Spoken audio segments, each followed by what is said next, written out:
আজকে একদম নতুন ধরনের একটা কাতলা মাছের রেসিপি করব। প্রথমে তো আমার নিজেরও ভয় লাগছিল এই রেসিপিটা রান্না করতে। 2 পিস কাতলা মাছের পেটির পিসকে আমি সকাল থেকে নুন আর গোলমরিচের গুঁড়ো দিয়ে মাখিয়ে রেখে দিয়েছিলাম। আর আজকের পুরো রান্নাটাই হবে কিন্তু সাদা তেল দিয়ে।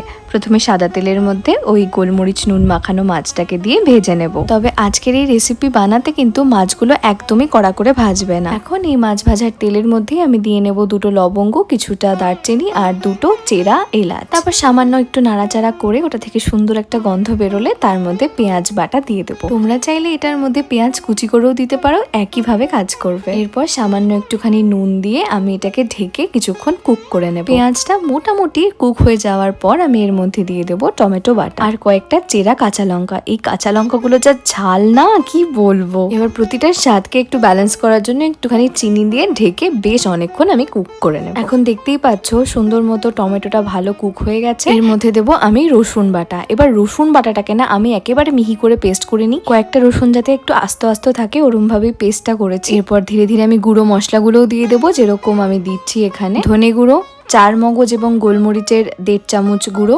আর দিয়ে দেবো গরম মশলা গুঁড়ো। তোমাদের এখানে কিন্তু হলুদ বা লঙ্কা গুঁড়ো ইউজ করার কোনো দরকার নেই। দেখতেই পাচ্ছ আমার মশলাটা ভালো করে এখানে কুক হয়ে গেছে।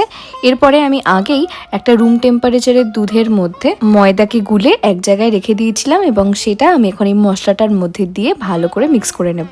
মনে রাখবে দুধটা যখন ঢালবে একদম গ্যাসের ফ্লেমটা যাতে সিমে থাকে। তারপর তো ভালো করে মশলাগুলোর সাথে দুধ আর ময়দার যে আমি গোলানোটা দিয়েছিলাম সেটাকে ফুটিয়ে নেব।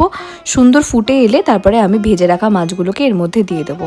ভেজে রাখা মাছগুলোকে দিয়ে বেশ কিছুক্ষণ নর্মালভাবে ফোটাবে এবং লাস্টের 2 থেকে 3 মিনিট আগে নামানোর তখন তুমি উপর থেকে সামান্য পরিমাণে ঘি ছড়িয়ে দেবে। এতে খাওয়াটা যা সুস্বাদু হয় না, কি বলবো তোমাদেরকে।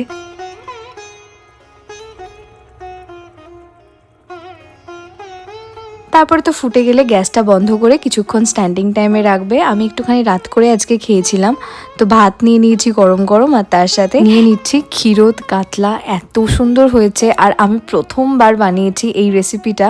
পুরো মনে হচ্ছে আমি কোনো রেস্টুরেন্ট থেকে এনে খাচ্ছি বা বিয়ে বাড়ির খাবার আমার কাছে এসে গেছে। ভাতের সাথে তো এটা দুর্ধর্ষ লেগেইছে, তবে সব থেকে ভালো লাগবে ভেজ ফ্রাইড রাইস বা মিষ্টি মিষ্টি বাসন্তী পোলাওয়ের সাথে। এই রান্নাটা যেহেতু আমি একদম প্রথম করলাম আজকেই, করতে ভীষণ ভয় লাগছিল। মনে হচ্ছিল দুধটা দেওয়ার পরে যদি ফেটে যায় পুরো রান্নাটাই নষ্ট হয়ে যাবে।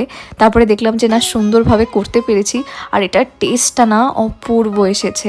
তোমরা অবশ্যই বাড়িতেই শনি রোববার একবার করে খেও।